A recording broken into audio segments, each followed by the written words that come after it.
Assalamualaikum warahmatullahi wabarakatuh. Kembali lagi bersama saya Nur Inayatul Mawapasya, mahasiswa pasca sarjana Universitas Muhammadiyah Sidenrendapan Pendidikan Bahasa Indonesia.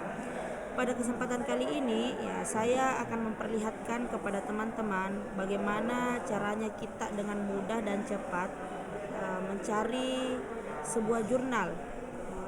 Karena otomatis ketika teman-teman ingin menyusun suatu penelitian atau ingin menyusun skripsi, tesis atau disertasi, tentunya teman-teman butuh banyak referensi. Nah, dari referensi tersebut bisa teman-teman dapatkan di suatu aplikasi yang saya pikir bisa ketika kita menuliskan apa yang ingin kita cari langsung muncul begitu banyak data di aplikasi tersebut. Nama aplikasinya itu adalah Publish or Perish atau biasa disebut dengan POP.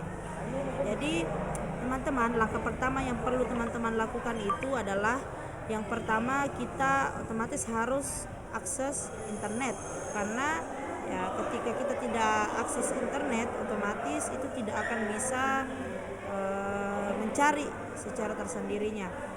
Makanya kita harus aktif dulu. Saya di sini menggunakan WiFi, jadi kita harus cari jaringan yang sesuai supaya lebih mudah kita buka. Sekarang kita buka Google Chrome, tentunya tampilannya akan seperti ini. Kita klik dan tulis Publish or Perish download, seperti ini ya. Nah, otomatis yang ketika kita klik Publish or Perish akan muncul seperti ini. Terbitkan atau hancurkan ini terubah menjadi bahasa Indonesia translate. Kita klik yang bagian awal atau atas itu harzing.com. Nah, akan muncul tampilan seperti ini teman-teman. Jadi ketika muncul tampilan seperti ini, tentunya Publish or Perish yang akan kita download di laptop kita itu sesuai dengan kapasitas laptop kita masing-masing.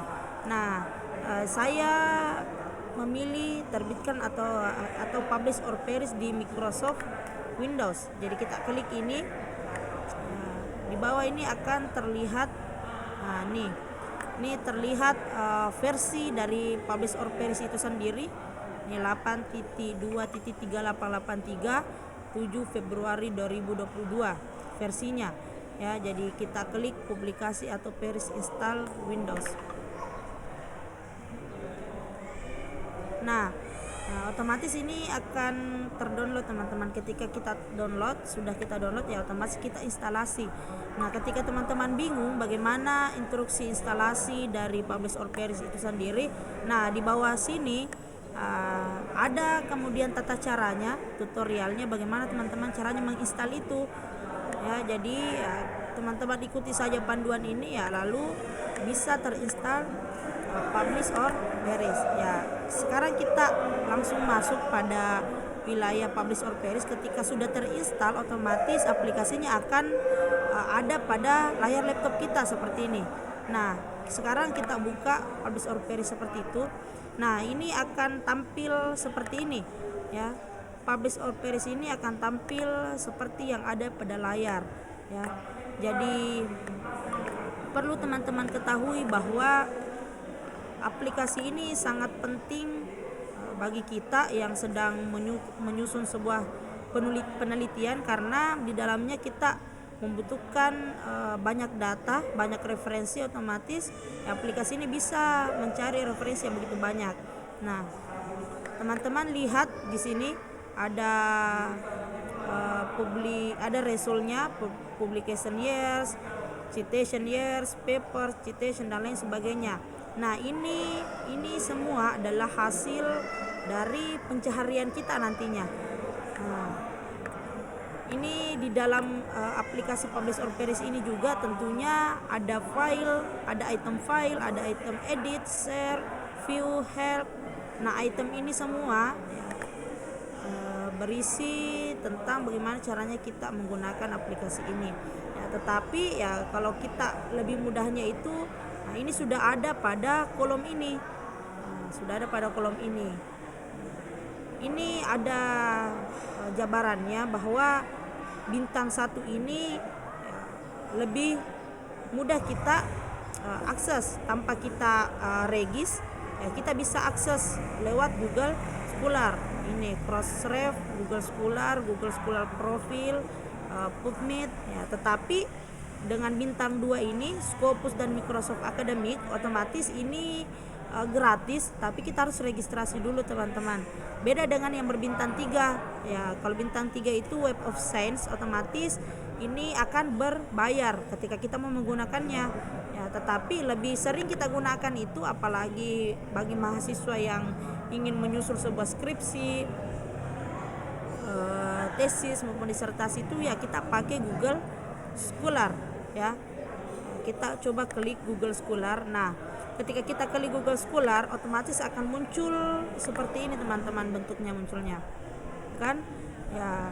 Nah, tentunya authors ini pasti teman-teman sudah ketahui bahwa authors itu adalah nama penulis dari jurnal yang akan kita cari. Nah, ada juga publication name ya, yang publikasi, nama yang publikasi jurnal itu ya, title words atau judul jurnal secara lengkap ya, atau keywords ya. Tapi biasanya teman-teman yang saya gunakan itu kita hanya fokus pada keyword saja. Misalnya ketika teman-teman ingin meneliti, misalnya keywordsnya itu adalah kesantunan berbahasa ya, kesantunan berbahasa. Ketika kita tulis seperti ini ya, perlu teman-teman perhatikan itu adalah maksimum number of result ya. Nah, di sini kan maksimumnya, defaultnya itu kan 1000 ya. Otomatis ketika kita pilih 1000 itu ya, kadang laptopnya itu hang ya. Jadi makanya kita tulis minimum 100 saja ya. Nah, yang perlu teman-teman perhatikan juga itu pada wilayah years-nya ini, tahunnya.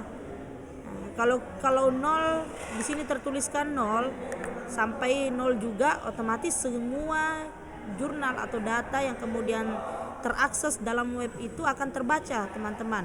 Makanya kita tuliskan di sini misalnya tahun 2020 misalnya kan, sampai tahun 2022.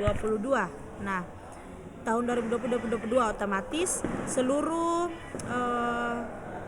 data atau jurnal yang mencakup tahun 2020 sampai 2022 ya, tentang kesantunan berbahasa itu akan muncul semua pada kolom yang berwarna putih ini ya. Di situ akan muncul. Nah, tidak apa-apa ketika kita mau tulis title words-nya misalnya, publication-nya, ketika yang kita cari itu betul-betul sudah sesuai. Contoh misalnya kalau kita title words-nya itu harus judulnya sesuai memang dengan apa yang kita cari. Contoh misalnya ketika title words-nya dituliskan bahwa analisis kesantunan berbahasa pada novel Bumi Manusia karya Pramudia Anantatur ya kan, otomatis itu akan terbaca seluruh data yang sesuai dengan judul itu. Nah, tetapi ketika kita hanya fokus pada keywords-nya saja ya, itu dengan mudah seluruh jurnal yang mencakup tentang kesantunan berbahasa itu akan tampil semua di sini teman-teman. Tapi saya hanya berikan ini yang perlu kita perhatikan ya, kita hanya berikan maksimum number of result 100 saja. Jangan terlalu banyak karena itu bisa buat laptop kita dalam kondisi hang ya. Coba saya share, kita klik ini. Nah, ini. Nah, searching kesantunan berbahasa tahun 2020 sampai 2022. Jadi maksimumnya itu ya 100. Kan yang kita cari tadi ya. Kita tunggu sampai telah terbaca semua dari apa yang kita cari. Nah, ini 90. Nah, pas 100. Nah, ini teman-teman bisa lihat ini semua. Nah, ini resultnya, publication years-nya itu tahun 2020 sampai 2022, citation-nya, papersnya 100. Ini semua sudah lengkap ya teman-teman. Ini hasil dari pencahariannya kita tadi. Nah, Misal ketika kita bingung lagi bagaimana kira-kira ketika sudah muncul seperti ini, bagaimana caranya kita melihat misalnya jurnal yang akan kita pilih, misalnya seperti ini. Ini kan sudah jelas. Ini ada coba ya saya terbuka seperti ini supaya teman-teman bisa lebih jelas melihatnya. Ini otomatis banyaknya orang yang telah mengakses, ya teman-teman, mengakses jurnal yang tercantum di sini. Nah, kalau rank ini adalah rankingnya. Jadi otomatis yang paling pertama ini adalah ranking pertama yang paling banyak orang mengaksesnya, ya kan? Nah, autorsnya ini ya sudah jelas teman-teman, ini adalah nama penulisnya. Siapa yang kemudian menuliskan jurnal tersebut, ya kan? Titel ini adalah judulnya. Nah, saya pikir ini sudah jelas judulnya. Year ini adalah tahunnya. Nah, ini sudah jelas tahunnya ya teman-teman. Jadi 2020, 2021, ya kan, 2022 dan lain sebagainya. Nah, ini pada wilayah publication ini kan ini sudah jelas bahwa siapa yang mempublikasikan ini, namanya, nama yang mempublikasikan jurnal tersebut, nama jurnalnya. Beda dengan publisher ini adalah web dari jurnal tersebut. Nah, typenya ini jelas ya teman-teman, typenya itu misalnya PDF, kita bisa download lewat PDF, atau ini dalam bentuk book, ini dalam bentuk HTML dan lain sebagainya. Ini sudah terbaca semua. Ya, jadi mudah ya teman-teman ketika kita ingin mencari banyak referensi dalam menyusun satu penelitian, ya seperti ini. Ya, contoh misalnya ketika teman-teman tertarik dengan bagian nomor 2 ini, kesantunan berbahasa, pendidikan karakter dan pembelajaran yang humanis, ya kita klik. Nah, ketika kita klik ya supaya lebih mudah, misalnya teman-teman bisa kita siapkan memang web seperti ini, ya kan? Kita siapkan memang Google Chrome-nya, lalu kita buka ini, kita pindahkan misalnya kan tab-nya ke sini supaya lebih mudah kan teman-teman. Tunggu ya. Misalnya begini, kita klik 2 saja, ya bisa langsung muncul ya.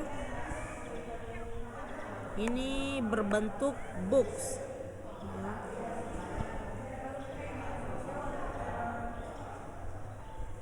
Nah, seperti ini. Dia berbentuk book seperti ini. Kan? Kita bisa cari referensi tersebut. Ya, misalnya kita buka lain lagi, strategi pengukuran upaya berbahasa. Nih kan akan langsung muncul seperti ini teman-teman. Ya, sudah jelas siapa jurnalnya, jurnal apa, ya kan? Nah, ini judul penelitiannya, judul jurnalnya, ini PDF-nya bisa kita download, ya kan? Nah, seperti itu. Saya pikir dengan aplikasi ini ya bisa membuat teman-teman mudah mengakses begitu banyak jurnal.